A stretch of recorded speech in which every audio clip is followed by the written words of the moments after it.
Hello, hi, नमस्ते, welcome to my channel. मी अस्मिता तुम्हा सर्वांचं स्वागत करते माझ्या होम प्लॅन पॅरेंटिंग चॅनलमध्ये. आज आपण बघतो आहे की पाण्यामध्ये मनी प्लांट कसं ग्रो करायचं, त्याबद्दल मी काही तुम्हाला केअर टिप्स देणार आहे. एक काचेचं बाउल घ्या, त्यात साधं वॉटर किंवा टॅप वॉटर कोणतेही पाणी तुम्ही यूज करू शकता ते घ्या आणि त्यामध्ये जर तुम्हाला वाटत असेल तर स्टोन टाका. ते छान दिसायसाठी असतं, सुंदर दिसायसाठी, दुसरं काही नाही. जर असेल तर टाका, नसेल तर काही हरकत नाही. आणि त्यानंतर एक मनी प्लॅन्टची एक हेल्दी अशी फांदी घ्या. जर कोणाकडे असेल तर मागा, नाही तर नर्सरीमधून घ्या. एक हेल्दी स्टेम घ्या आणि ते कट करून वा तुम्हाला जर त्याचे रूट्स असेल तर ते रूट्सवाले पण फांदी घेऊ शकता तुम्ही.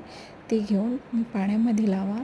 सिंपल पाण्यामध्ये ठेवायचं, 8 दिवसांनी पाणी चेंज करायचं.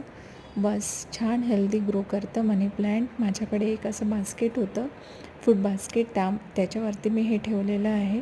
बघा हे किती सुंदर दिसते, स्टोन वगैरे टाकलेलं मनी प्लॅन्ट. हे तुम्ही डायनिंग टेबल वा सेंटर टेबलला ठेवू शकता. थँक्यू. हे खूप सुंदर दिसते. प्लीज ट्राय करून बघा एकदा. Thank you so much. Thanks for the